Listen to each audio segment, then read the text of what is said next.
Hello, this is Monday, February 12, 2015.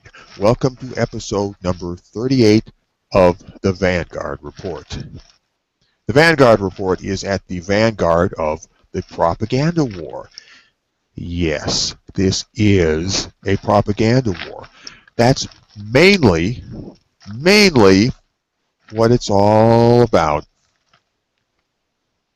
Propaganda and all things pertaining to it. That's mainly what this is all about. It's what all of us, it's what all of it is all about. This is mainly a propaganda war, and the theater of action in which we operate is mainly propaganda or propaganda-related stuff. And no, propaganda is not an evil word. It simply means propagated information. We live in an ocean of propagated information in many, many forms. We swim through this ocean every day of our lives. It's just a fact of life. It's nothing to get fussed about. The non-feminist revolution takes many, many forms. Our version of it is like putting a drop of red dye in a glass of clear water. At first, the drop is visible as a localized dot, but gradually it spreads out and diffuses through the entire glass. You can no longer point to it. It's everywhere. It's all around. The red dot has disappeared, but the entire glass of water has become just a little bit more pinkish. This is how memes and ideas and attitudes and, yes, practices propagate into the culture. And this is pretty much the model by which we operate. This is what it means to go ambient. Drop by drop, we add the red dye of new information and political awareness. Reactionaries, our enemies, can attack the red dot in the water all they want, but this only helps in spreading it further into the water. This is what it means to go ambient. So, hello everybody, once again, I am Fiedelbogen. I am your host for episode number 38 of the Vanguard Report, and with me is Nick Redding, true son of the Alberta Prairie. By the way, this is our second episode on the new Google Hangouts system. We've gone bye-bye to 365 Live, and we still haven't got all of the kinks worked out of Google. We're still Google Hangouts. We're still Google Hangout newbies. We're still trying to get the hang of it. Anyway, Nick, say hello to the people. Hello to the people. My name is Nick Redding. I'm with mensrightsedmonton.com. Everything that we do, everything that mensrightsedmonton.com and our YouTube channel, Men's Rights Edmonton, does is designed to, and even my appearance on this radio show, is to broadcast the fact that I am a men's rights activist living in Edmonton, Alberta, Canada. And so if you are in Edmonton, Alberta, Canada, or you live close by, and you want to do some fun activism, swing by my website, mensrightsedmonton.com, and drop us a line to the contact form. Or you can go to our Facebook page or follow us on Twitter at Men's Rights Ed. Thank you, Nick. Nick, it's always a pleasure to work with a men's rights activist. I'm not a men's rights activist, as you all know, but I find fast friends among those who are. I have no problem working with them, working in conjunction with them, even though I am not one of them. So, it's post-argumental time. This is where we do post-argumentalism. Well, we always do post-argumentalism. Don't know what post-argumentalism is? Well, you need to get up to speed. Anyway, just recently, I don't know how recently, but not too long ago, somebody did another reply to the 10 hours walking in New York City video. You know, the one where the girl dressed in tight black clothing was strolling through the seedy streets of Manhattan and, you know, recording how many men paid attention to her and said things to her as she went by. This was to inspire all of us with a dread of the patriarchy, to really sock it to us and show us how women are oppressed. Well, since that video came out, there have been a bunch of others, many of them in a satirical vein, showing women walking around and nothing happening to them. And there was even one with a man walking around, and he was getting catcalled in New York City. But here's one of the more recent ones, the Mumbai experiment.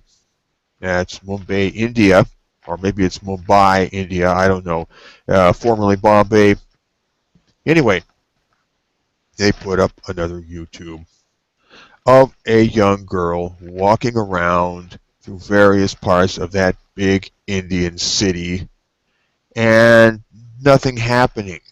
Walking through crowds of people with men all over the place and nothing particular happened. She was just another fish swimming through the pond and nobody paid her any particular mind. That is cue number one. You can go there and watch that video whenever you have time for it.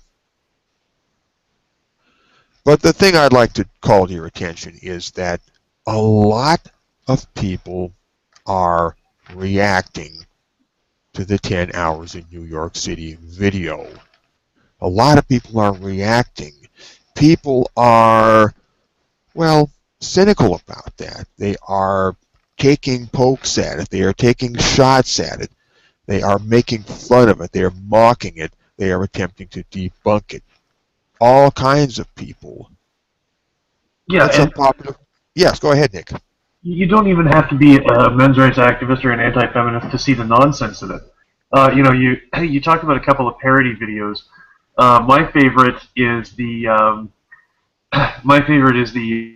10 hours of walking in Skyrim. Have you seen that? I haven't. There's a video game called Skyrim, and the artificial intelligence of the extras as you walk through a city is so sophisticated that people just say things to you.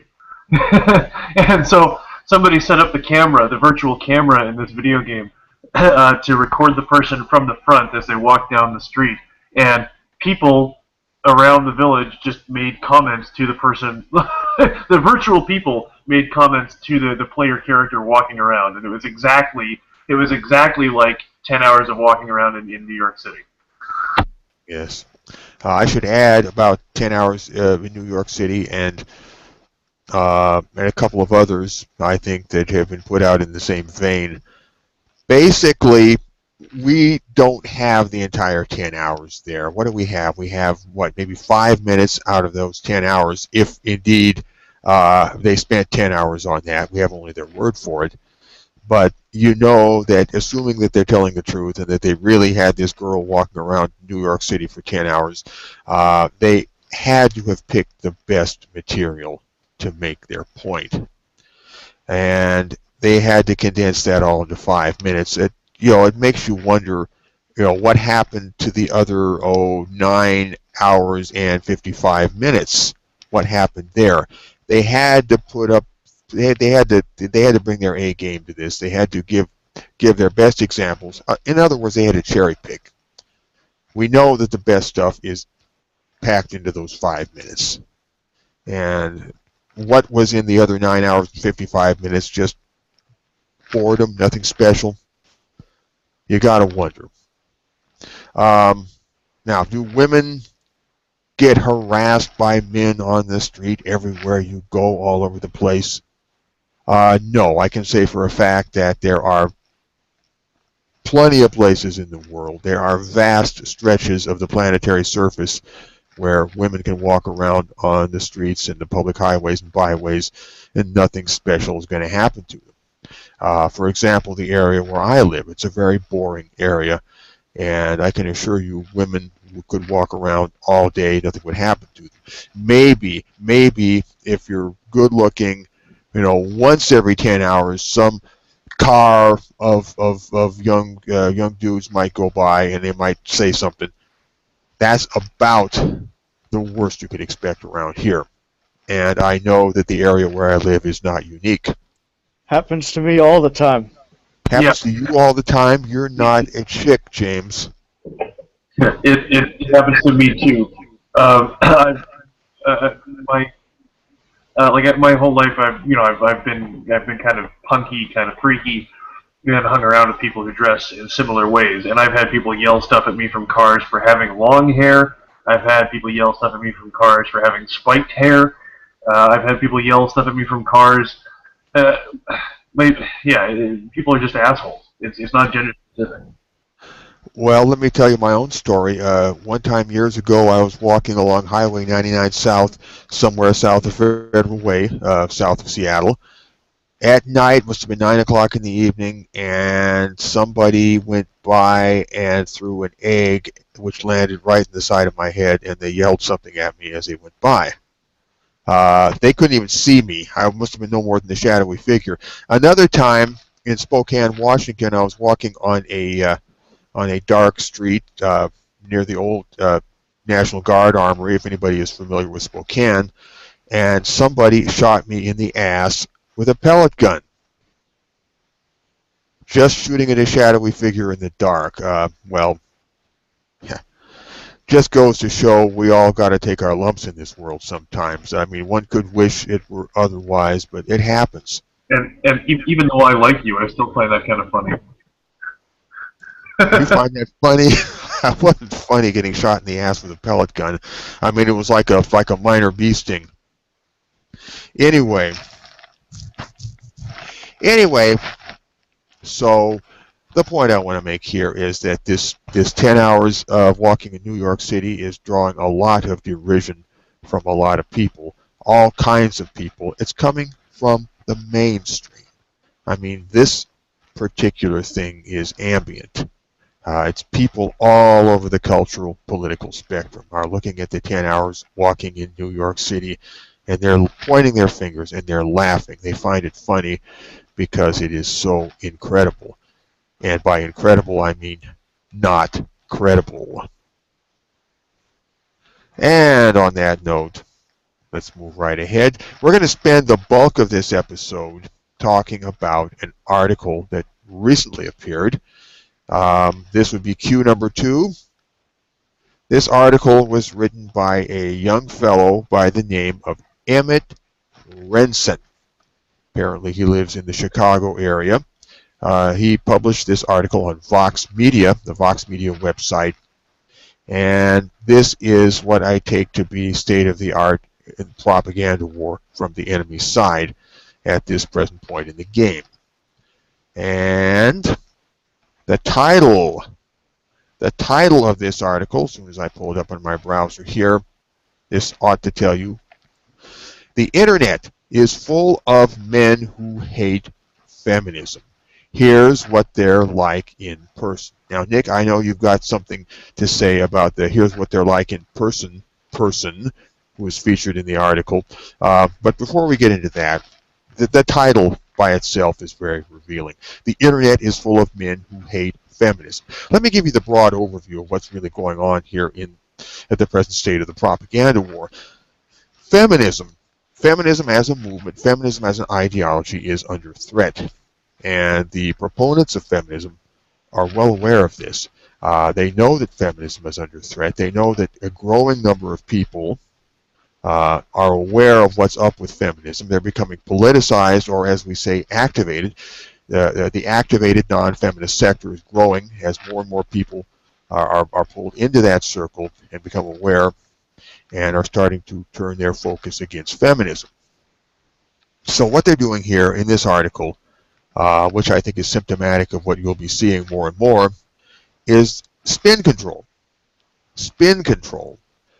This young Emmet Rensin is doing a job of spin control, or more precisely, narrative control. He's creating a story, and in the process attempting to contain the threat to feminism, which is rising out of the culture on the grassroots level. And right here in the title, right off the block, he is starting to craft a narrative. The internet is full of men who hate feminism. Here's what they're like in person. This is meant to draw the reader into the article, to intrigue the reader. He promises to get up close and personal and put a human face on the threat to feminism, which is rising in the world, the non-feminist world, which, by the way, appears to be 80% of the population.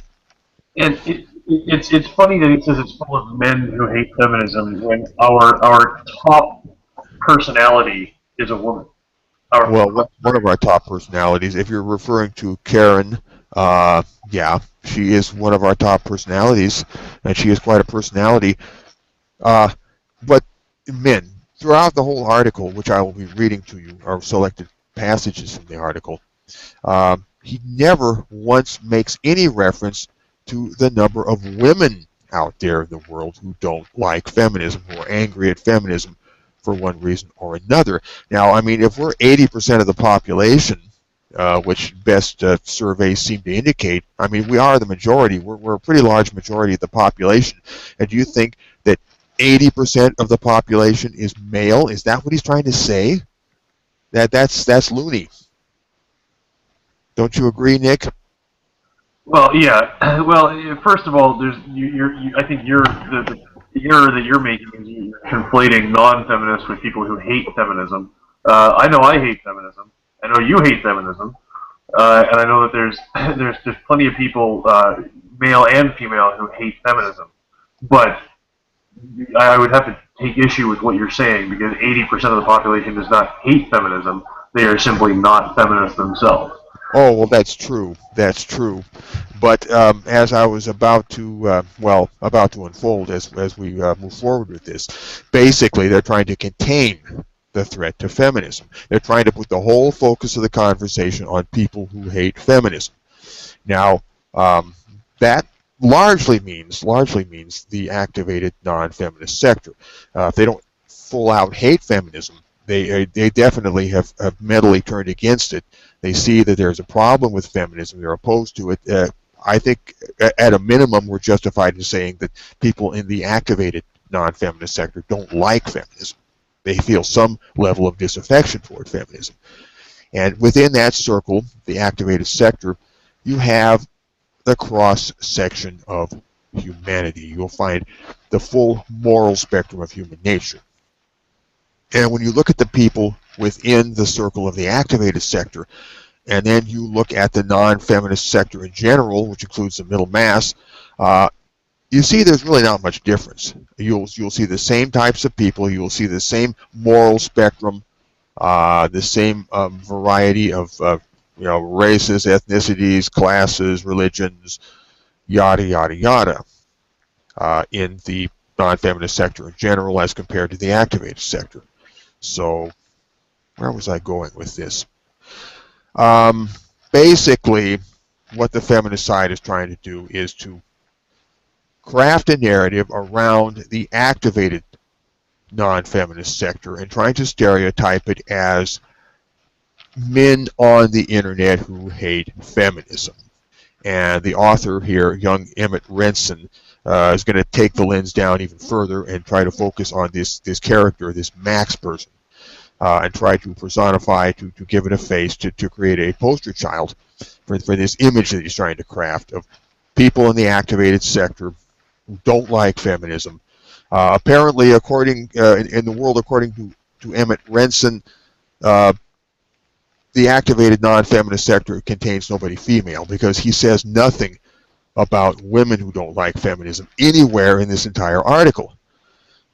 Anyway, enough about that. Let's go into reading the article. I don't think I'll read the entire article from start to finish, but we're going to go through parts of it and read and fisk. Here we go. The internet has made everybody audible. Hear, hear. And as a result, anybody can become a victim of a pitchfork-wielding mob. If you happen to say something online that the mob wants silenced, like, for example, if you speak against feminism and they want that silenced, yeah.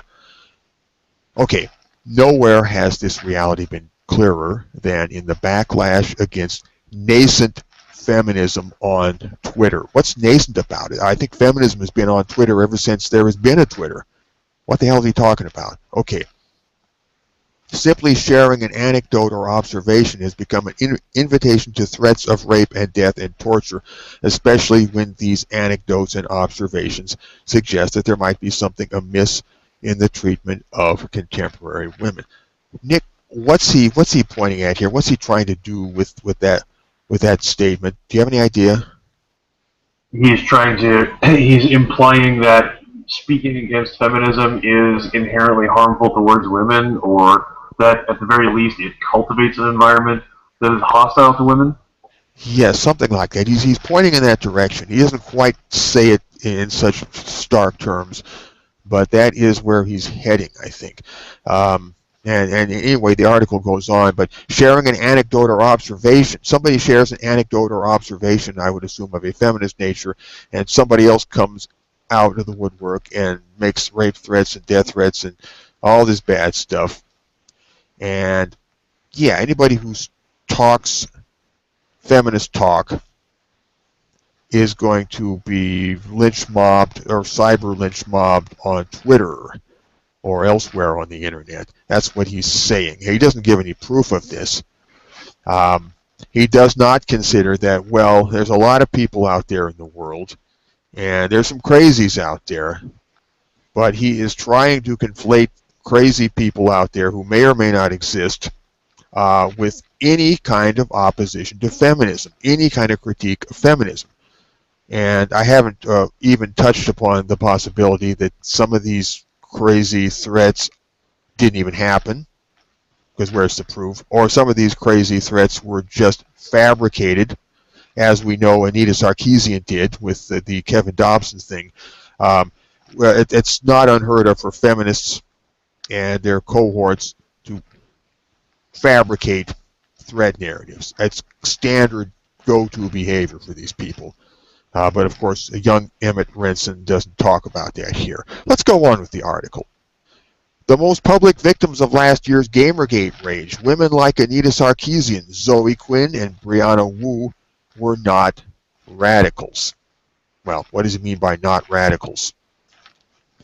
They were not, it seems, even looking for a fight so much as just a fair soapbox. To view Sarkeesian's feminist frequency videos after reading accounts of her harassment is to be surprised chiefly by how uncontroversial her analysis feels. Well, a lot of people do find Anita Sarkeesian's analysis controversial.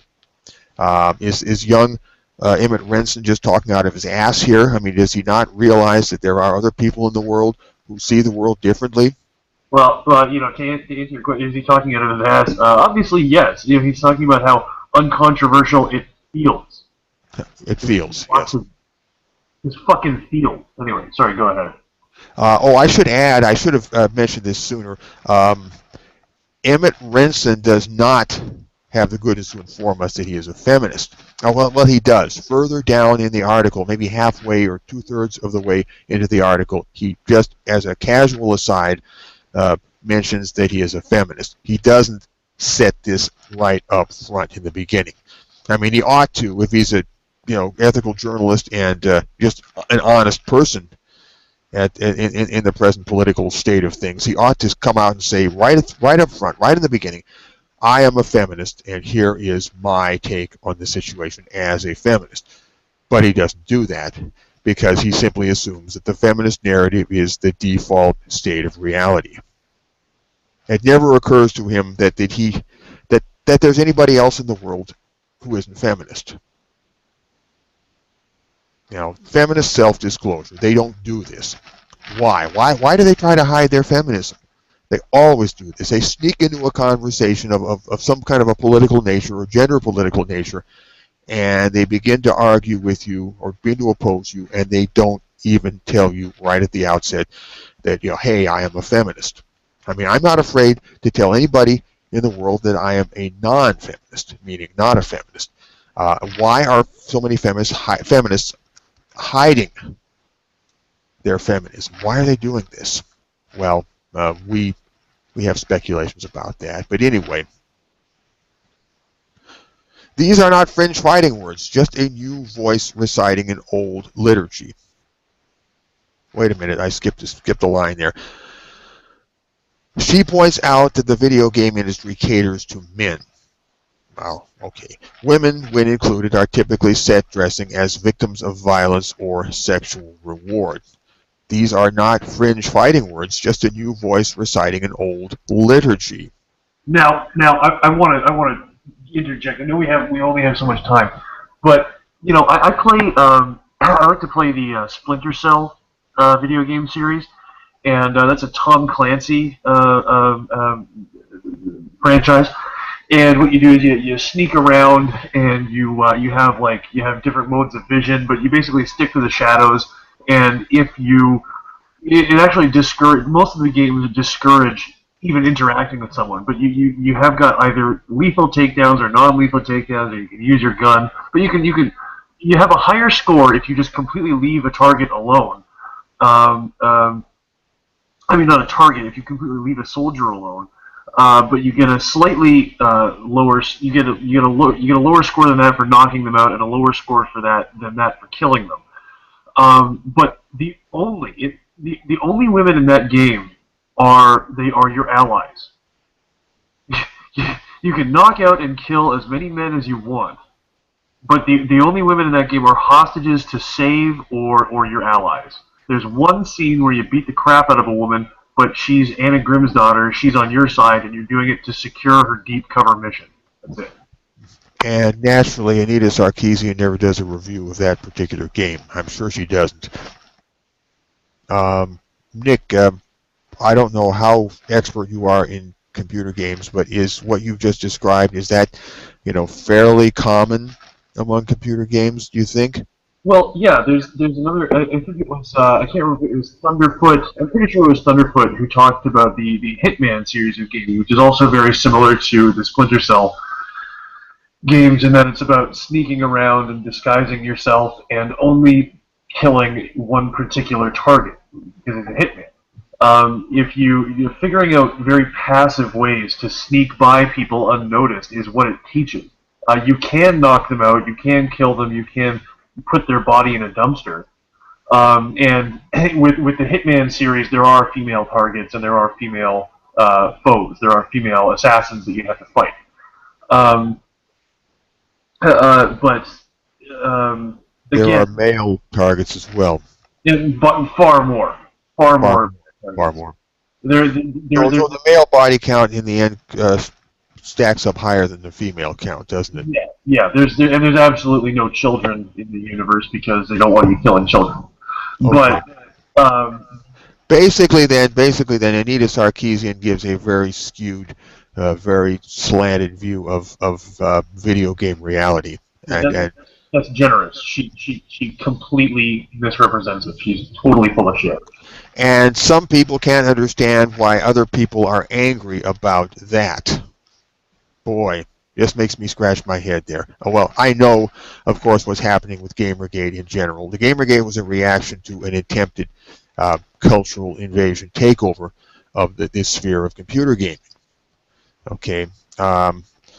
Basically, feminists and social justice warriors, that whole crowd, they told a bunch of lies about computer gamers as part of their opening move to pretty much take over and colonize the whole computer gaming scene, the computer gaming industry, all of it, lock, stock, and barrel, because this is all of a piece with their strategy of invading cultural sectors and communities, which is an extension of their larger game of what we call the Long March through the institutions, or the Long March through the culture.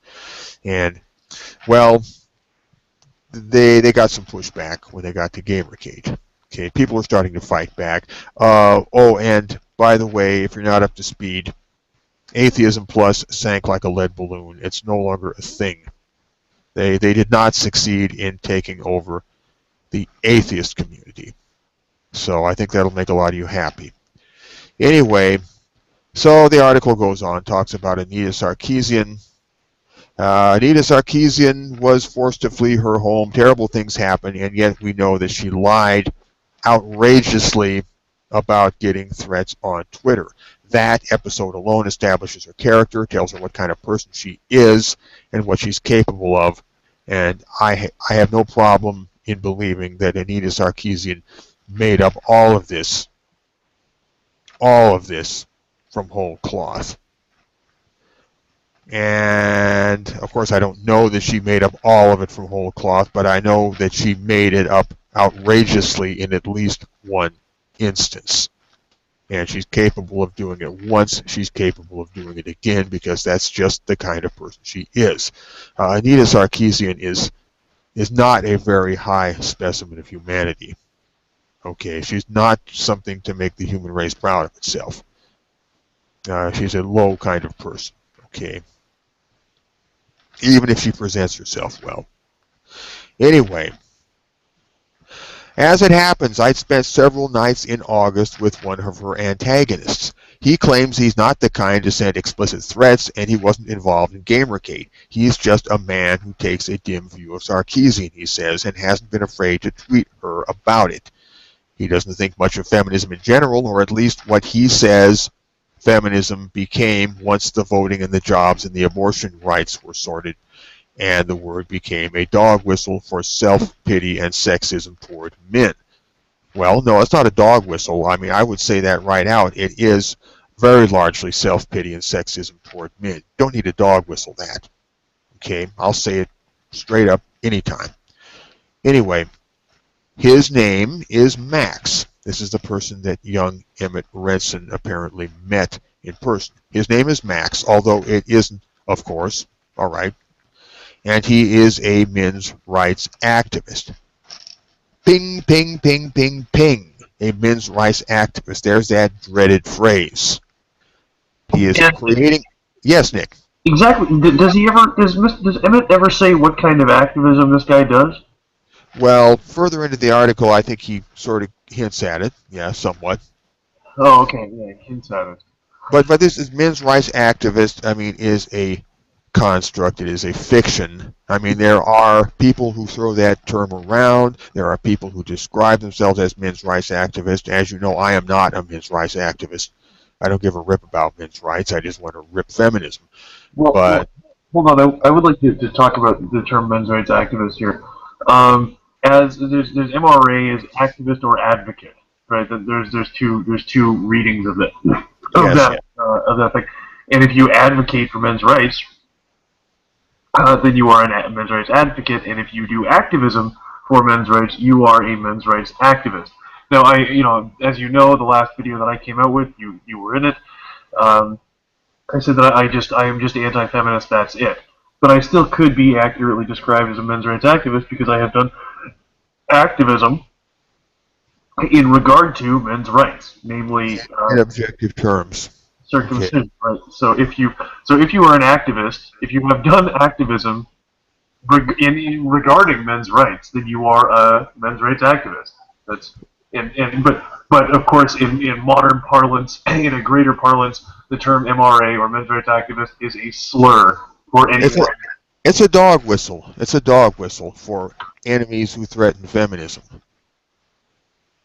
You will get that tag MRA stuck to you if you're male. They want to ignore the fact that a lot of women don't like feminism, so they try to sweep that under the rug. Okay, but if you are male and if you speak up publicly, critically, audibly on the subject of feminism, against feminism, then they will just, without a second thought, stick you with the tag MRA. No matter who you actually are, they will just shove you in the same bucket with a whole bunch of other people that have also stuck with the tag MRA, people that you may or may not have anything in common with, or that you may have only a couple of points in common with. Pretty much it's a way to contain the threat to feminism. It's a way to encapsulate the threat to feminism. Anyway, so young Emmet Rensin found some guy by the name of Max. Apparently he met him on Reddit. and he went out for some social evenings with this Max in Chicago. I found him because I wanted to know what these men were like. There we go. These men doesn't mention women. Okay. And again, I remind you, he has not told us that he's a feminist. Okay, we're just supposed to magically know that or to assume that. I found him because I wanted to know what these men were like, not on Reddit or on Twitter or on any other forum where they are actively engaged in their cause, but in ordinary life, relaxed after having a few and without a keyboard to take it out on. Well, assuming that Max was a real person, he's just one drop in the ocean of humanity. And yet, we see that young Emmet Rensin in his article wants to craft this Max character as the official face of the quote unquote men's rights movement. You know, this is part of their propaganda spin. Anyway, I'll make you a bet, $100, Max tells me the first night we hang out. If both of us stood up on this table right now and started yelling what we think about feminism, somebody might tell you to shut the fuck up, but they would lynch me. Yeah, Nick, that's absurd. yeah, go ahead. I mean, okay, if he wouldn't get lynched, and if anybody jumps up on a table in a restaurant and says anything, if they say I like puppies, they'll get told to shut the fuck up. Yes. It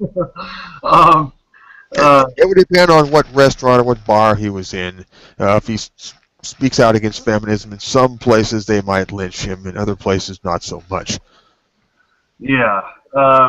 You know, I mean, if Max is real, which I highly doubt, then you know he's obviously not a very reputable MRA, whoever he is. Yeah, MRA. I don't know if Max describes himself as an MRA or not. I don't remember. Well, that might be revealed further into the article here. Okay, men's rights activism has been in the undercurrent of American culture since at least the 1970s. That's true enough. It has not been in the overcurrent, ergo it must have been in the undercurrent. It has been largely explicit in its role as a backlash against feminism. Here we go, code word alert, backlash. Backlash is supposed to be a bad thing, like, you know, somebody's hitting you or lashing at you and you lash back at them, that's backlash. You know, I have yet to be told why backlash is a bad thing. Well, but here's the thing.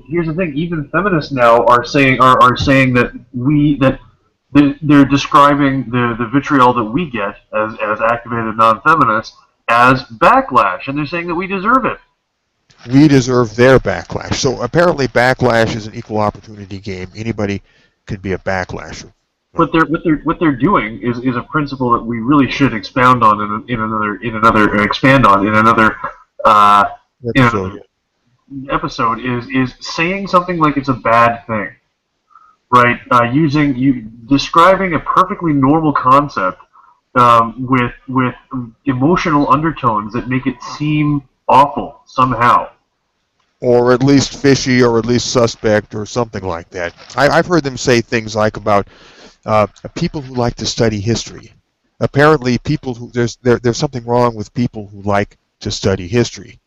Yeah, I've heard social justice warriors, you know, expand on that a time or two. Yeah, I've had social justice warriors give me shit for focusing on honesty. I've had social justice warriors make fun of me for jogging. They'll take anything. And talk about it in a bad light, in a bad emotion. In a bad light, yes. Or in a snarky, insinuating way. Anyway. Once you realize that that's just an illusion, just a magic trick, just talking about something in a bad way, and you should just take their emotional word, if you will, just take their emotional word for it. You know, you don't have to take their emotional word for it. They're full of shit. Well, the point is that they're the cool kids, and being the cool kids, they can say whatever the hell they want, and it's true. And they're just standing on their little dunghill in the barnyard, crowing like a rooster. That's what the cool kids do. All right? Anyway, yeah. Typically, social justice warriors and feminists, not always, but very, very often, they tend to be upper middle class people, college educated people, and so on. They think of themselves as the cultural ruling class in society. And they see themselves as the cool kids, and whatever they say is cool and therefore true, and whatever you say is uncool and therefore wrong. It's that basic dynamic is the undercurrent beneath all the rhetoric about social justice and equality and all the rest of it. Yep. Yes, yep, Nick, I'm sure you could go on and on about that, but let's get on with the article here. Absolutely. Men are required to enter the selective service. Men typically lose their children in otherwise equal custody disputes. Men are expected to work dangerous and difficult jobs.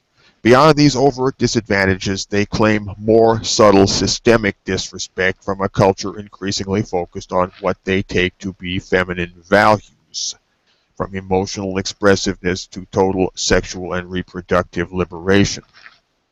When they vary, it is in extremity, with some merely decrying anti-male attitudes of feminism and others seeking, for example, to reverse the criminalization of marital rape. Look at what young Emmet Rensin does here. When they vary, let's read this again. When they vary, it is in extremity, with some merely decrying the anti-male attitude of feminism. Okay, merely decrying that. Well, it sounds like a good thing to decry. If you're going to decry something and you're male, I would hope you would want to decry anti-male attitudes. Others seeking, for example, to reverse the criminalization of marital rape.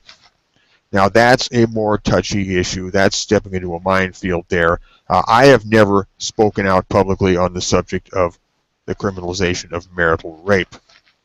Well, not much. I have never stated that we should reverse this. But anyway, notice how he packs those two things into the same sentence. If you are a person who decries anti-male attitudes, you are somehow just in the same ball of wax with people who want to decriminalize marital rape. Very sneaky, very sneaky. This is what young Emmet Rensin does, and this is how they operate. This is a textbook illustration of how these people operate. Emmet Rensin's pretty good at it, though. When I met him, Max lived in the River North neighborhood of Chicago. And he goes on to describe the River North neighborhood in Chicago. I found Max on Reddit, on a forum largely devoted to making fun of teenage leftists on Tumblr. Making fun of teenage leftists on Tumblr. How does he know what their age is? Because he doesn't want to use the term social justice warrior. Teenage leftists, which sounds, maybe not quite the same as social justice warrior. I don't know. A forum largely devoted to making fun of teenage. Well, I'd have to see that forum to see if Emmet Rensin is telling the truth about it. I don't know which forum he means. Does he mean the men's rights Reddit? I don't know. Yeah, anyway. It's strange that he didn't provide a link to this forum. No, it is strange. It is strange. And again, I'll say it is strange that he does not announce himself as a feminist. Anyway, it was only good luck that he lived in my city and was willing to talk. Okay, so they both live in Chicago. I wanted to know what these men were like, not on Reddit or on Twitter, but in ordinary life. Well, if he considers me to be one of, quote, these men, and if he met me in ordinary life, I wouldn't be anything like Max. I would have, if he had met me, agreed to an interview with me, I would have given him 2 hours, and I would have kept to a very strict agenda, and I wouldn't have taken any shit from him. And I would have recorded the whole conversation. And boy, by the end of that 2 hours, he would know that he had been in a conversation of some weight and some significance. In the popular imagination, quote, men's rights activists are neckbeards, morbidly obese basement dwellers with a suspect affection for My Little Pony. What is My Little Pony? It's a brand. It's a toy brand that's been a cartoon since the 80s. When I was little, it was big with little girls, and in fact. Oh, okay. Thanks. I don't need to know all about My Little Pony, whatever that is. No, you do need to know a little bit more about it because a more recent manifestation of the show is called Friendship is Magic, and it's attracted an adult male audience called bronies, and people find this suspect. But it's really not any stranger than little girls enjoying G.I. Joe, honestly. Okay, okay. Well, that's a good way of putting it. I don't know anything about My Little Pony. I've heard of it. That's about it. Anyway, Max is remarkably unassuming in appearance, handsome enough and normally tall, equally imaginable in board shorts and a snapback as he is in the sort of graduation suit one wears to a first post-collegiate interview downtown. He was raised in St. Louis, one of two children. He has a brother, younger. He goes to school in Seattle, kind of a hippie. His parents are alive and married. Before Max was born, his father was a unionized carpenter in Newark, New Jersey, etc., etc., etc. So here, Emmet Rensin is making the point that, well, you know, he's breaking out of the neckbeard stereotype here. You know, trying to say that anybody who's critical of feminism is a neckbeard living in the basement. Okay, and he's announcing to his readers that well, this is not always the case. Okay, well, it's nice to know that people who are critical of feminism have now graduated into something more like the human race. Thank you very much, Emmett. And this is one of the things he's doing. When we see that the opposition to feminism is spreading through the culture into more and more sectors, I mean, they're noticing this too.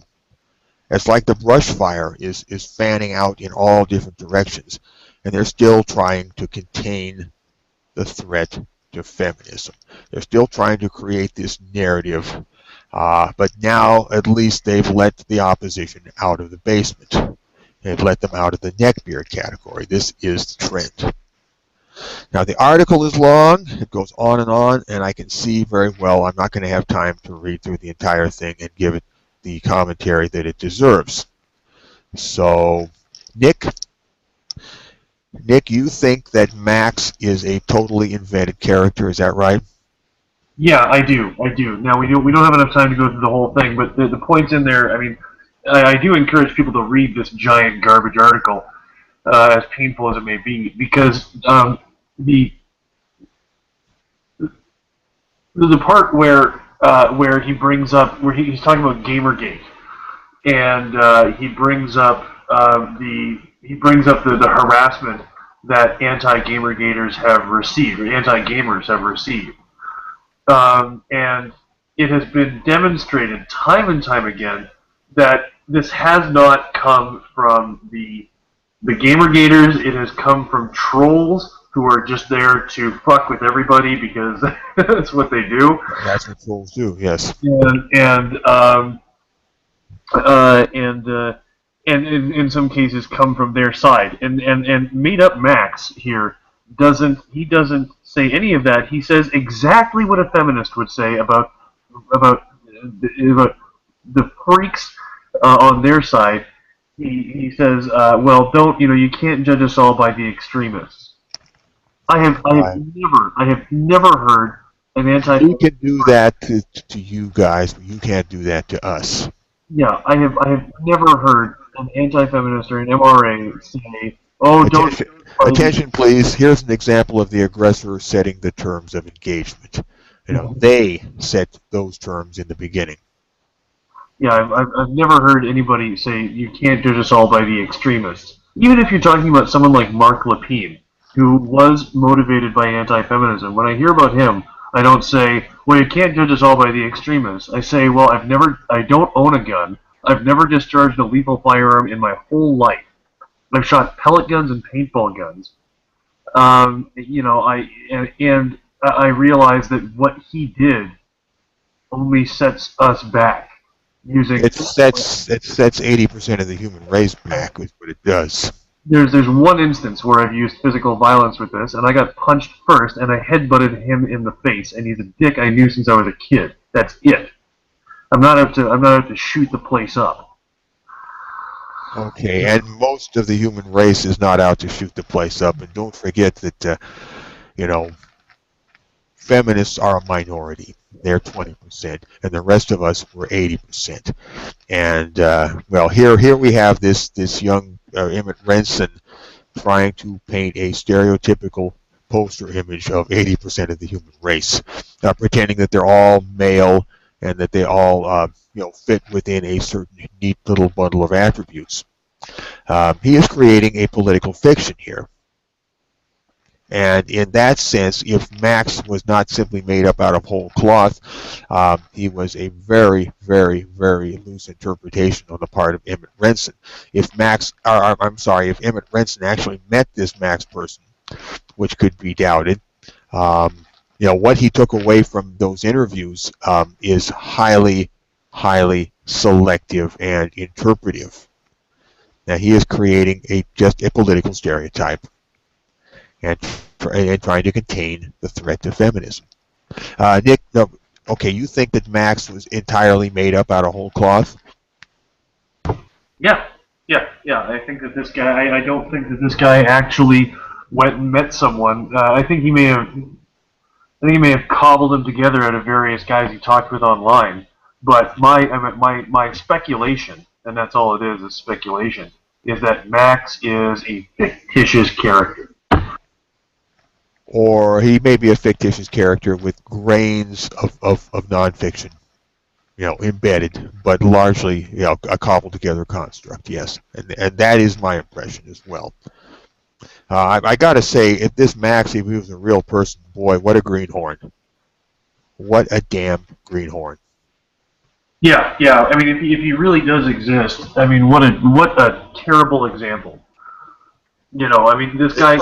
Lame. He just doesn't know how to play the game. Doesn't know how to deal. He doesn't know how to swim with the sharks. Yeah, I mean, go ahead. There's no shortage of people to come talk to you. There's me. There's you. There's Karen.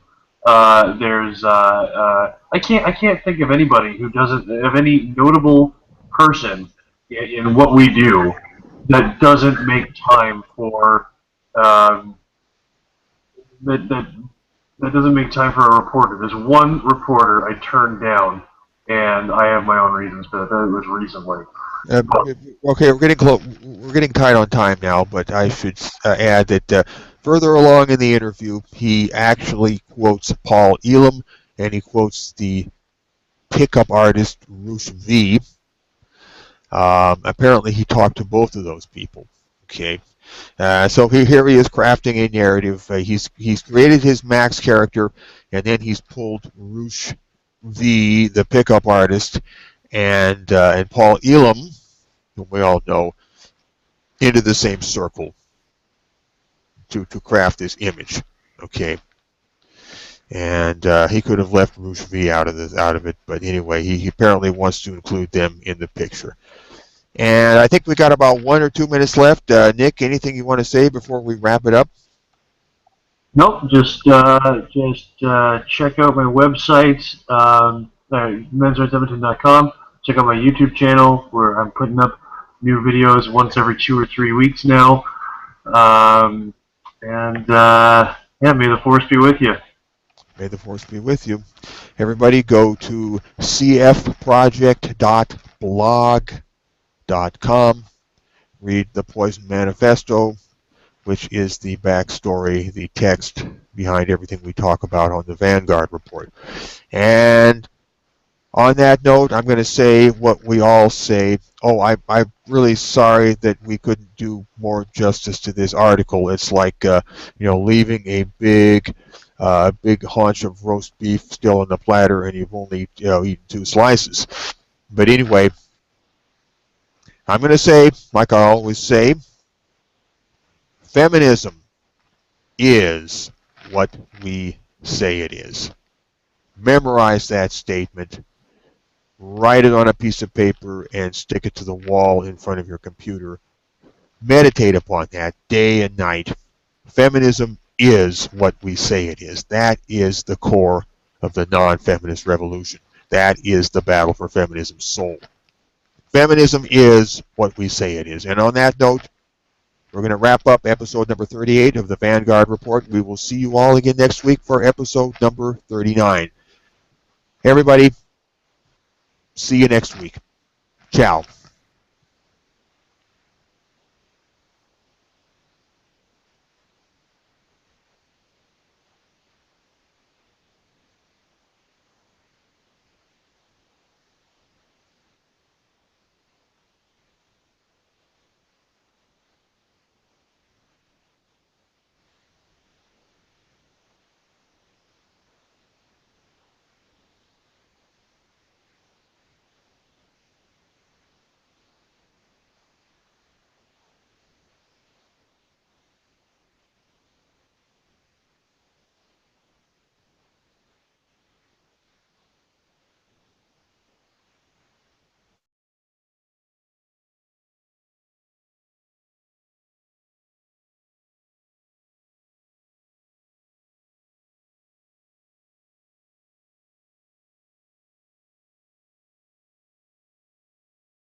Hello, everyone, and welcome back to another edition of Blue Collar Red Pill.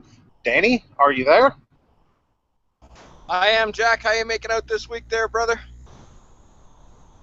I tell you what, Danny, I'm feeling great. If I was feeling any better, it would be the result of chemical enhancements, which is illegal in every state except Colorado. So, how are you doing? Well, it's been a little chilly up here of late. We've had a little bit of a cold snap, but other than that, life has been. There's been some pretty good news. There's been some pretty comedic news, and some pretty nasty stuff as usual. What's Tennessee like? We had an ice storm move through today, and it's supposed to be snowing tonight. So, yeah, it's some pretty nasty weather down back home. Of course, I'm not there now. I got the heck out of Dodge, if you know what I mean. That well, you're on the road as usual. Yeah, so it just broke when you left, eh? Yeah, yeah.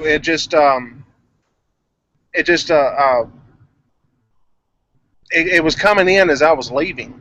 I had to outrun it to get out of there before it hit because um, it's not just a little bit of snow like what you guys have up north. That dry snow that blows everywhere and all that kind of stuff. This is ice, and when I mean ice, I mean it turns the road into a skating rink. You can't stand up on it, and so you can't drive on it. And I have to get out of there. So, because I've got to make a living, I can't be stuck at home. But anyway, what do you say when we move into some of these news stories and the goings on within the MHRM and the feminist community? Sure, Jack. Why don't you go first?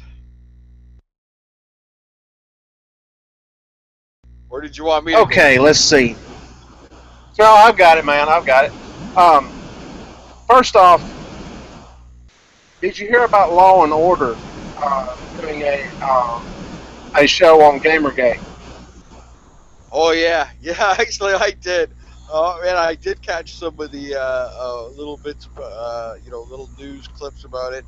I thought it was particularly funny how they portrayed things. I seen, um, yeah, it was pretty funny. um, I see Brianna Wu brought out the woobulence and cried for sympathy and tears and money, of course. Yeah. This this guy over on the Daily Caller wrote this article about the Law and Order episode, and it's almost, he says it was like they hired Anita Sarkeesian to write the script. That's how bad it was. Everyone listening, if you get a chance, go over to the Daily Caller and check out that article. It he said it was so bad that it was just like you were laughing at how terrible it was. I mean, it was like the Keystone Cops sort of deal. It was just, face palm terrible. The cliches. And, they painted the gamers as these woman-hating misogynists, right? And so cartoonish that it's not even funny. And these poor, weak, helpless little women who are beaten and raped and shot and murdered and all this kind of by these gamers. Okay? And one of them who is kidnapped and raped is a female game developer who's fighting through the glass ceiling in the gaming industry. Oh dear God. I want to tell you something. I do not watch Law and Order SVU. I don't watch any of the Law and Order shows. I used to. Every once in a while when I was home, if there was one on, I would catch it. But I never could finish one because they're so god-awful terrible. I mean, it's not just feminist propaganda. This is feminist porn. This is what feminists watch to get themselves off, because that's all it is. And it's no wonder that they use the characters from these series to promote their feminist BS and their public service announcements. So yeah, I did not watch this episode because I do not watch any of the Law and Order shows. I'm just going by what this guy wrote, and from what I understand, a lot of people went on to chat rooms and were discussing it, and a lot of people wrote into the show producers. What do you think about it, Dan? Well, I seen a little bit on the hashtag. It was like Gamergate GGS SVU or SVU GG or something like that, and there were some pretty comical tweets. The game, the gamers, they just mocked it, and it seemed like the anti-gamers were kind of their noses were put out of joint. They were trying to cheer it on, but it was just like such pathetic, such a pathetic plot, really, and storyline. It was literally as if Anita Sarkeesian had written the storyline itself, or Brianna Wu. Brianna Wu, lays a little claim to it too. So that that's kind of funny. And then there's I think the other one, third one, Shalani something or other. She's like the third of the triumvirate of Twitter twats. The ones that allege make their profit out of being victims on Twitter and other social media websites. Oh, Jack, you still there? Yeah, yeah, yeah. That this whole thing has just been uh, it's been a catastrophe for feminists, because anybody who's a thinking person sees right through this whole thing, and they go and look at it, at the facts, and realize that the people of Gamergate have got a point. They've got a point to what they're doing, and feminists are just trying to paint all of these gamers as hateful misogynists when that's not true.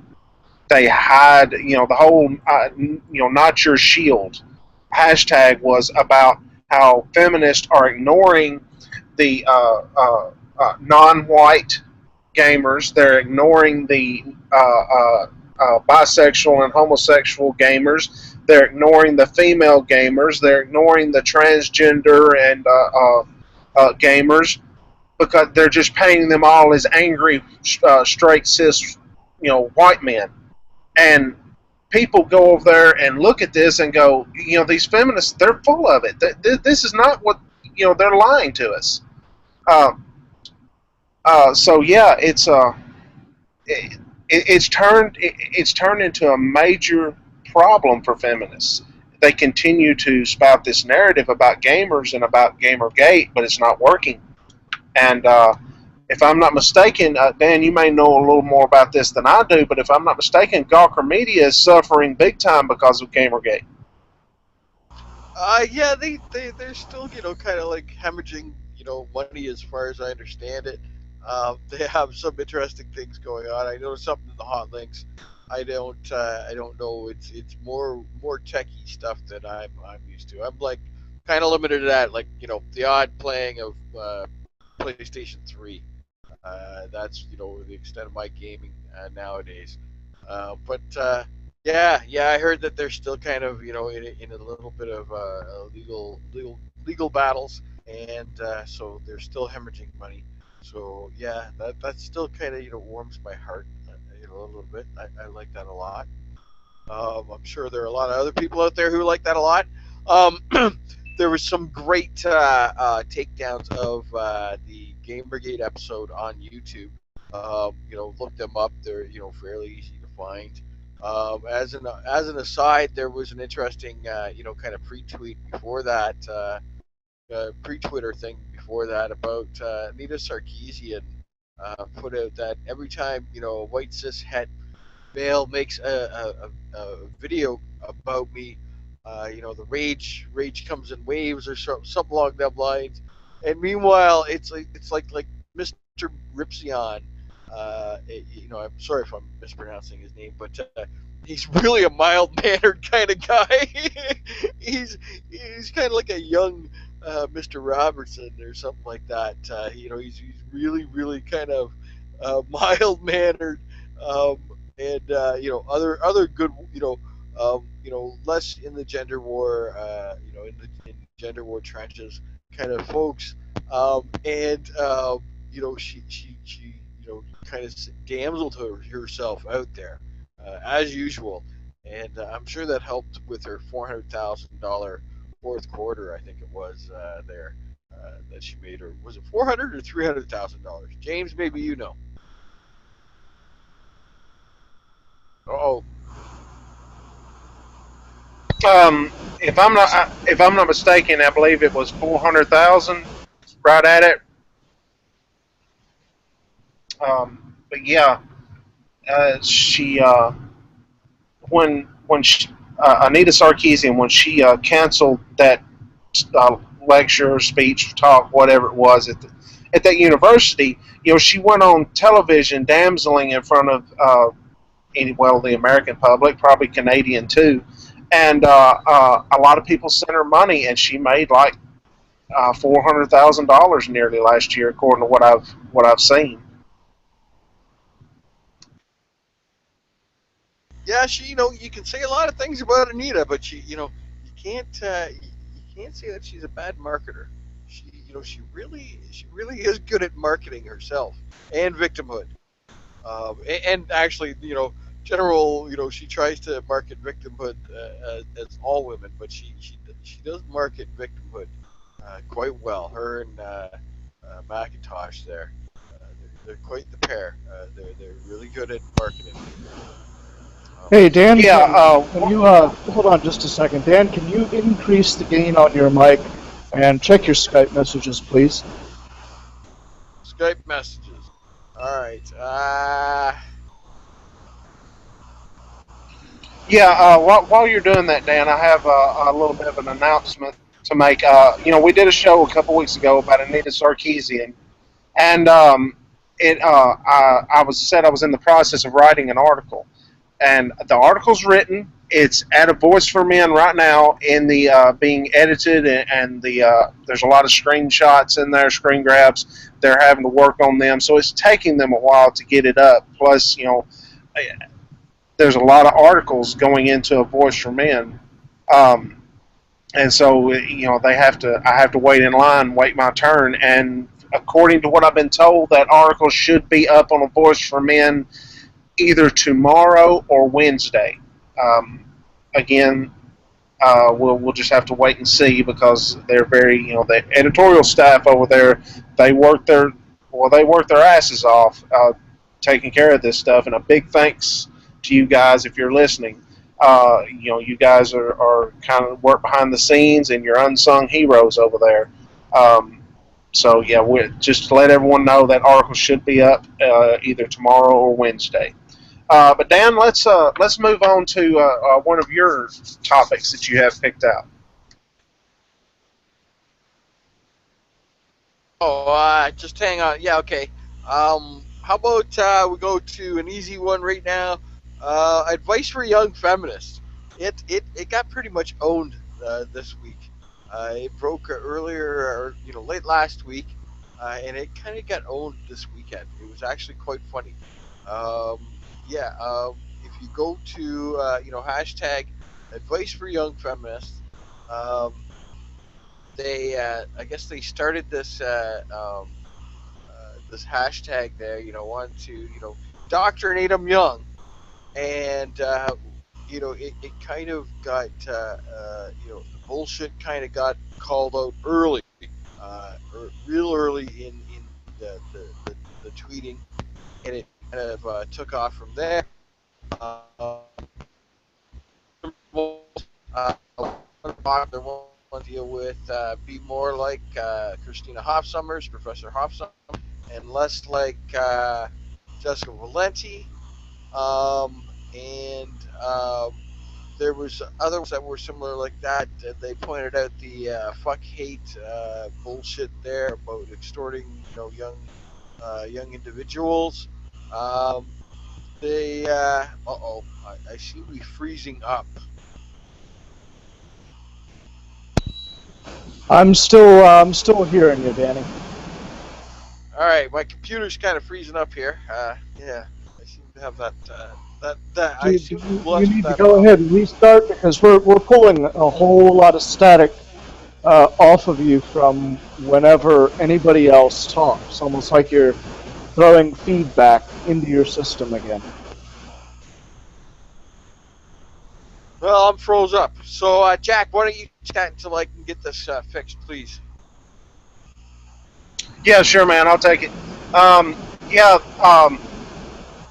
that guys, if you go over to Twitter now, even if you don't have a Twitter account, you can Google this hashtag and look it up, okay, and check it out. MRAs went in there and anti-feminists went in there and we owned that hashtag. I'm talking about seriously. For every one feminist tweet, there were like somewhere between 5 and 10 anti-feminist and MHRA tweets. Just really, just blowing the whole thing out of the water.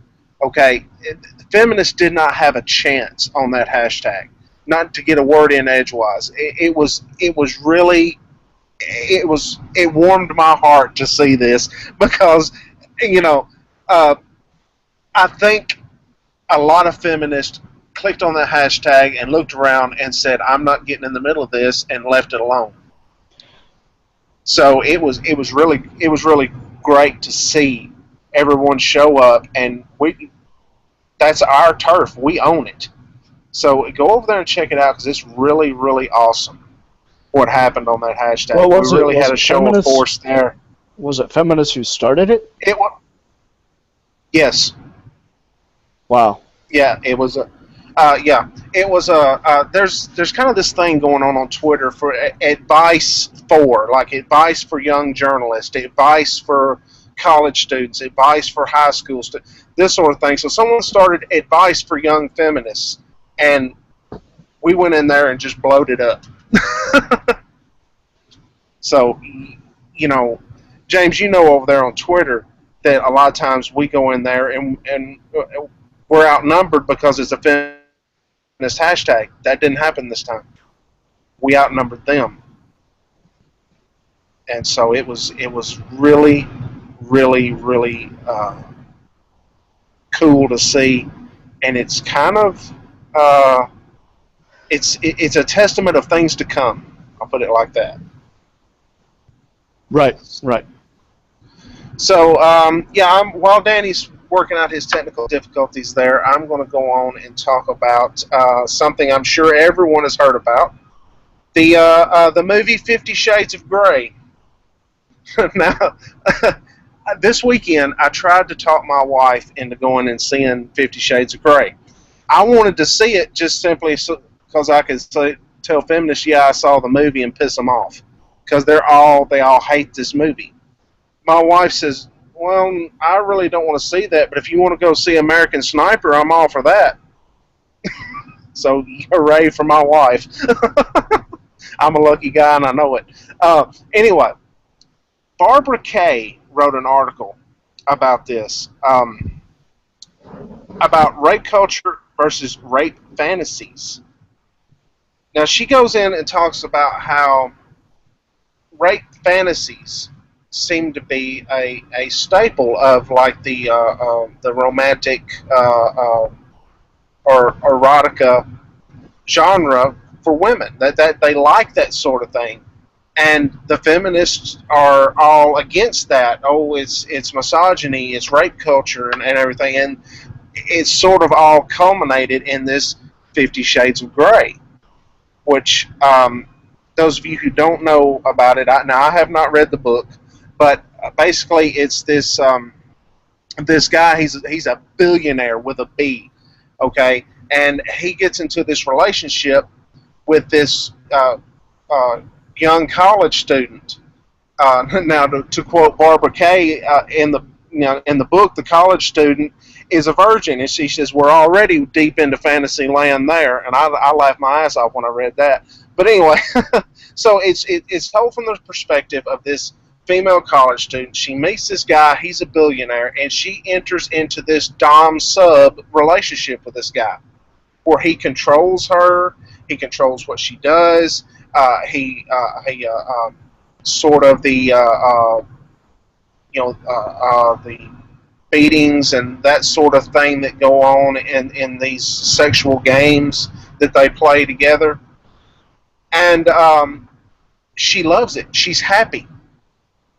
Now, feminists are beside themselves with anger and rage at this book and at this movie, because so many women love it. I forgot how many copies the book sold, but it was an astronomical number of women buying these books, or this book, to read it. And feminists cannot stand it. They cannot stand this idea that women would actually be enjoying this dominant man dominating this woman, right? So it's a perfect example. What's going on with this is a perfect example of obviously demonizing male sexuality. Not everyone is into this dom sub thing, but some people are, and they're demonizing this man as this awful rapist, awful abuser, and everything, and this woman as this poor, pitiful little victim, when it is a consensual relationship. That they agreed to do this together.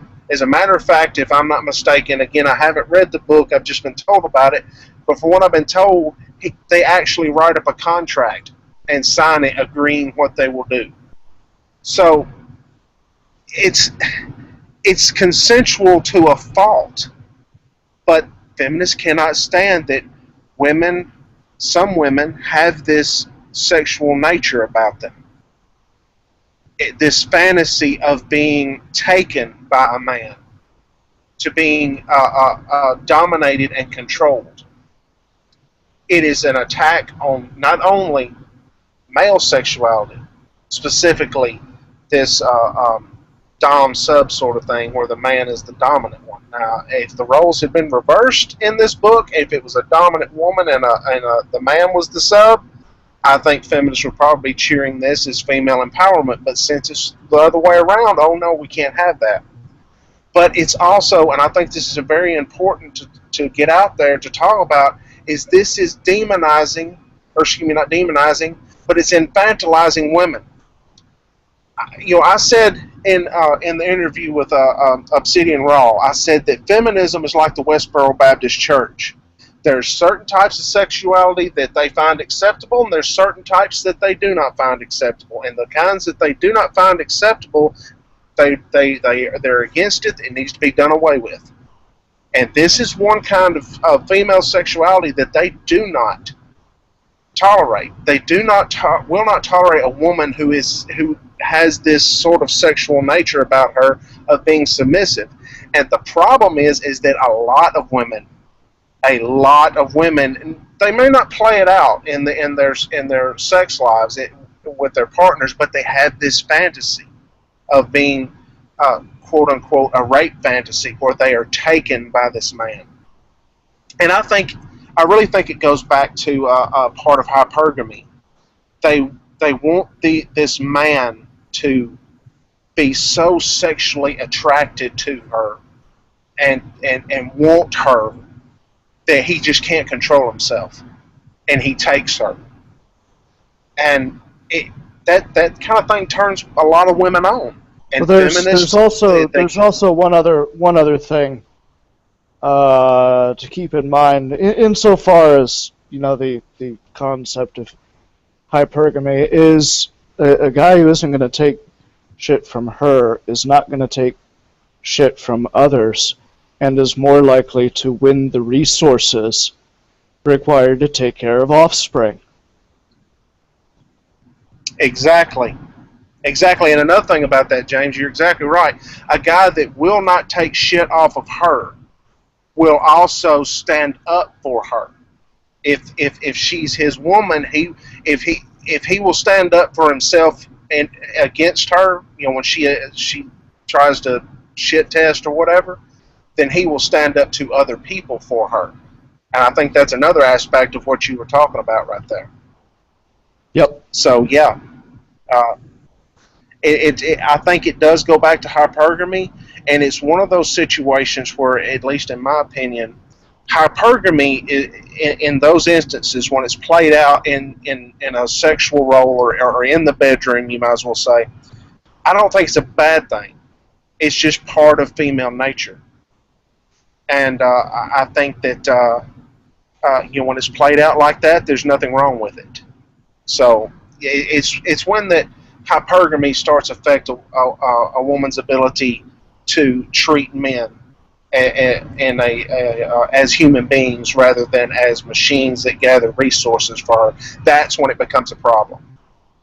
So yeah, let's see. Dan isn't quite ready to come back yet, so let's talk about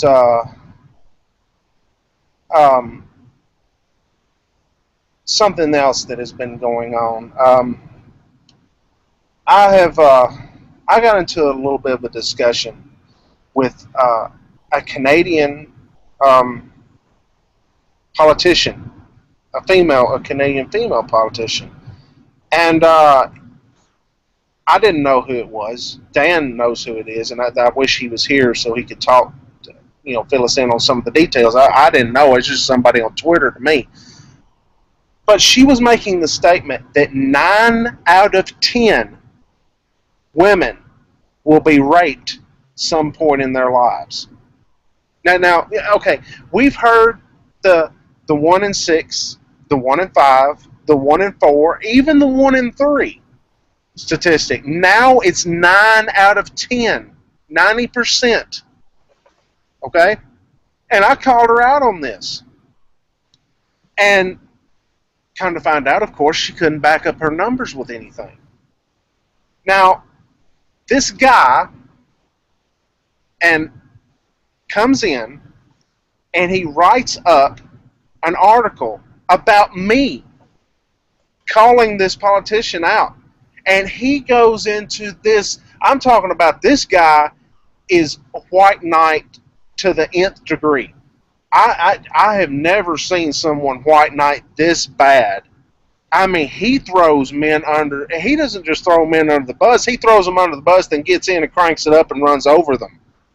And all the while calling me out for having the audacity to call bullshit on this 9 in 10, or 9 out of 10 statistic.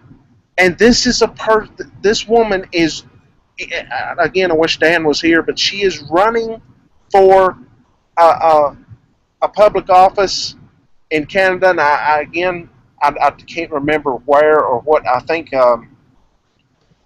think she was running for the a parliament seat, maybe. Of course, I didn't know this when I was talking to her. It was somebody on Twitter.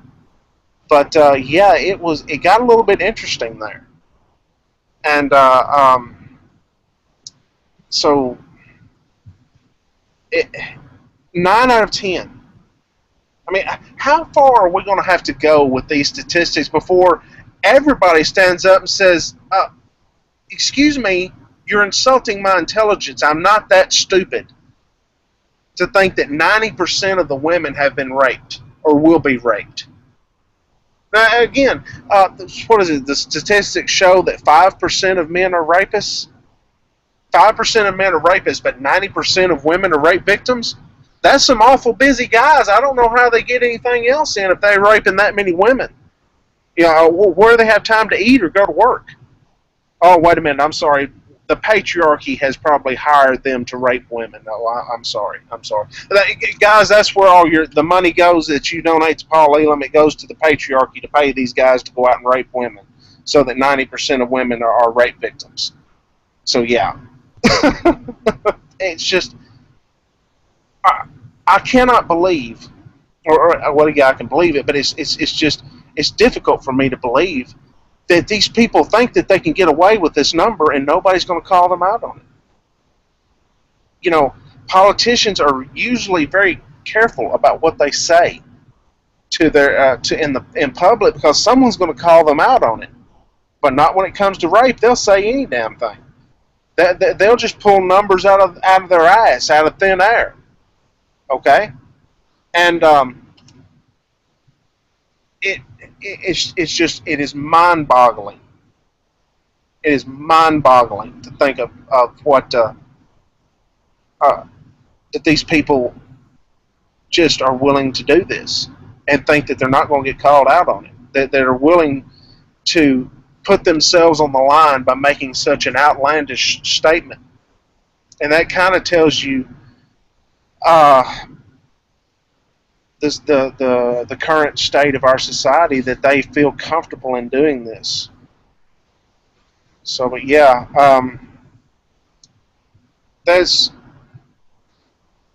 I do a lot of work over there on Twitter for just advocating for men's rights and speaking out against feminism. The reason I do that over there on Twitter is I think it's not just it's not just getting the statistics and the facts out there. That's a big part of it, and a big part of advocating for men's rights, getting the truth out there. But I think it's also very important for people to see other people standing up against feminism. It is important because it makes them feel more comfortable to stand up and speak out against feminism when they see other people do it, and especially in such large numbers. You know, I'm there, and then the next thing you know, 2 or 3 more come in, and you've got female members of the or female non-feminist or anti-feminist coming in, and it's and people see that, and it makes them feel more comfortable to speak out against feminism, and that increases our numbers, and then we continue to grow until feminism is pushed to the side. It's going to be they're going to be removed from their position of power, where they no longer control the narratives. Nobody wants to listen to what they have to say. So yeah,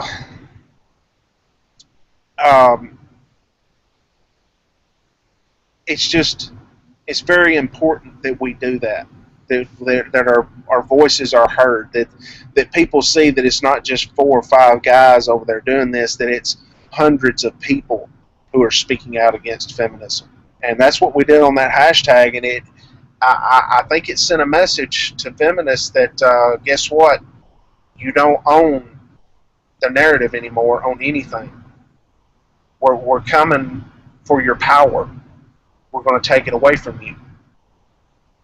We're going to put you out because of what you've done. We're going to expose you for what you say, for all the BS, and people are going to wake up and realize it, and society's going to turn on feminism. There was a Vice article here recently calling internet trolls against women. This harassment against women on the internet, actually called that terrorism. So speaking out against feminism is now a terrorist act. Congratulations, James. You and I are the next thing to ISIS. So yeah, they're going that far with it. And I don't know about you, James, but I am seeing feminists. They continue to up the ante. They continue to go more outlandish with their statements and with what they're saying and what they're advocating for. And I think that it's actually backfiring on them. I think we're starting to see people go, wait a minute, fan bossy? Well, wait a minute. Man spreading, is this a women's issue? Is a man sitting with his legs apart on the bus? Is that's oppression of women? Is this? Are you people serious?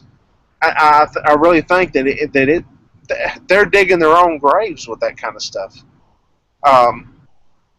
So yeah, it's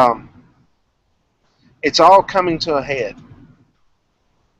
It's all everything is changing, and it's happening faster than I thought it ever would. I thought it would take another 5 or 6 years to get to the point where we're at now, and 2015 looks like it's going to be even better than 2014. So yeah, it's all about. What was it Paul Elam said?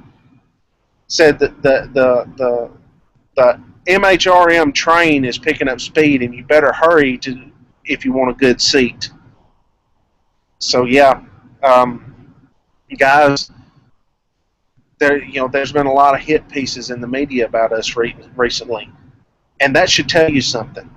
That's an indicator that we're getting under their skin, and they're trying to turn society against us, because we are now a threat to them. We are a threat to the ideology of feminism, and they've got to shut us up. They've got to try to shut us down, because feminism cannot stand scrutiny. It can't any scrutiny, even in the slightest.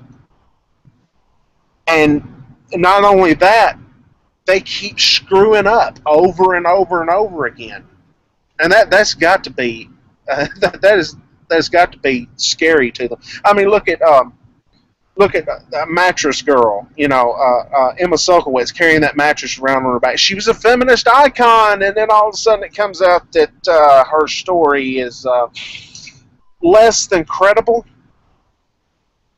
Okay, Jackie Coakley, less than credible, and over and over and over again they've been doing this for the past year.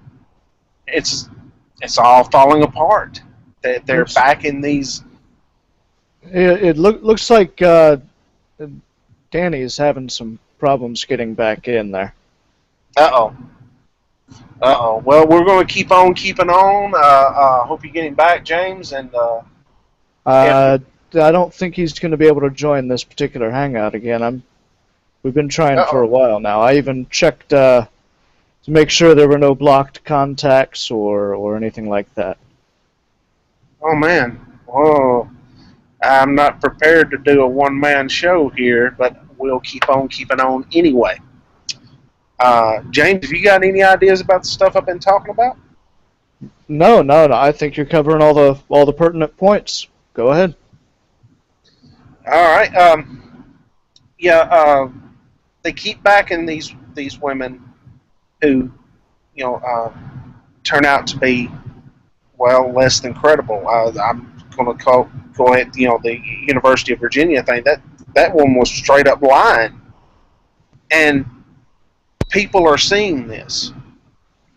And people are beginning to question. Well, what exactly is feminism? I mean, what are these people? They're coming out talking about rape culture on college campuses, but every woman they hold up as a rape victim, it turns out she's not telling the truth. And then they tell us we're supposed to believe her anyway, because if we don't believe a woman when she says she's raped, that's misogyny. And all of this is coming to a head, and people are, guys. I don't know when it's going to happen, but it's going to happen soon. People are just going to stop listening to them. They're just going to stop. And it will be one of these days, very soon, to call someone a feminist, that will be a slur. It will be to the point where politicians work really hard to make sure that no one calls them a feminist. I got to watch what I say, because if I start sounding like a feminist, they'll call me out on it, and they'll put it in the newspapers that I said something that sounded like a feminist, and I won't get reelected. That day is coming, and it's coming sooner than most people think. And that's what I'm working for. That's what a lot of us are working for, because we understand that in order to reach equality between men and women, we've got to remove the roadblocks first. And the biggest roadblock is feminism. A lot of people in the men's human rights movement will say, well, feminism is not the problem, gynocentrism is the problem. And they're right. That's true. I agree with that. But if you look at what's happening, okay, take the yes means yes legislation out there in California just as an example. That was voted in by gynocentric politicians. No doubt about it. But would that legislation have existed? Would it have existed if it had not been for feminists? Feminists are the ones that thought it up. Feminists are the ones that went to the politicians and said, you're going to do this, or we're going to tell everyone you hate women. Women need you to do this. They need you to protect them. If it had not been for feminism pushing this stuff, the gynocentric politicians wouldn't have voted it into law. So a lot of us feel that we've got to remove feminism out of the way first before we can even try to work on society. It's kind of like, I use the analogy of you got a patient who comes into the emergency room with cancer and pneumonia. Which one do you work on first? You work on the pneumonia first, because if you focus on the cancer, the patient's going to die of pneumonia a lot quicker than they're going to die of cancer. And that's what society is. We've got to work on the pneumonia first. We've got to work on getting rid of feminism first before we can work on society. And it's going to take a long time to get society to give up its gynocentric ways. That's going to take probably a couple of generations at least, if not more. It's going to take a long time, but we've got to get rid of feminism first, because feminism is the one that is what's doing all the damage. It's what's pushing or driving the gynocentric culture to remove rights from men, and to prohibit men from gaining rights that they should have had, like reproductive rights. That's a right that men have never had, and we should have it, but they don't want us to have it. So they are the roadblocks. Of course, again, gynocentric culture probably doesn't want us to have it either. But we can work on the gynocentric culture. You can't change feminism. You can't make them where they are recognize men as human beings and recognize that men have issues that need to be addressed, because it's always going to be, yeah, men have these issues, but it's because of masculinity and it's because of the patriarchy, and if you'll just help us destroy the patriarchy, that'll take care of all your problems. No. The fact that you believe that patriarchy is a real thing, that your definition of patriarchy actually exists, that is a big issue that men face. So yeah, this whole deal it's coming to a head, and I honestly don't know what feminists are going to do next. That's actually got me a little worried, because you can usually figure out what a feminist is going to do. But I don't know what they're going to do about this. I was in a conversation today on Twitter just a few minutes ago, before the show started, with a woman who claimed she was a member of the ABC News in Australia. She claims she's like an investigative reporter, right? I don't know if it's television, print, or radio. So I don't know what sort of what area she works in there. But I'd been tweeting about the White Ribbon campaign in Australia, how feminists are hiding the fact that men are half the victims of domestic violence and that women are half the perpetrators, and this sort of thing, right? She comes in and says, where are you getting this information that men are half the victims. I said, oh, okay. You know, she asked it, respectful question, and I sent her some links to the Martin Fierbert's bibliography, to Murray Strauss, and things like that. And I sent her these links and say, here, check out this information. This is where I'm getting it. And she comes back and says, well, yeah, it says that men are half the victims, but it doesn't say that women are half the perpetrators. When if you dig into Murray Strauss's information, it does. It does actually come out and say that, but she didn't read that far. And I go, well, wait a minute. If men are half the victims, then who is the perpetrators? You know, and I'm thinking all the time that I know where she's going with this, but I wanted to let her lead herself there. In other words, I was going to give her the rope and let her hang herself. And sure enough, the next tweet is, well, gay men. And I'm going, wait a minute, whoa. In order for that to be true, if you've got equal numbers of victims between men and women, but the only people victimizing men are other men, that means gay male domestic violence is off the charts compared to straight and lesbian couples. I said, is that what you're saying? She didn't come back to me on that. So see, you've got a feminist that will recognize, okay, men are half the victims, but it's not women's fault. It's not a woman's fault. It's the patriarchy. It's this internal drive within men to dominate other people. That's the problem. See, it's got to be the men are the problem, and that's where she was going with that. So you can get feminists to acknowledge a little bit. Now the thing of it is this woman, if you watch feminists, you will get them to acknowledge that, okay, men have this issue, and then 20 minutes later they'll deny it because they got to keep up this victim narrative for women. You know, women are the victims, men are the perpetrators. Men are the oppressors, women are the oppressed. So you can't acknowledge that women are equal players in society, especially in something like domestic violence, if you're going to continue with this men oppressor, women oppressed narrative.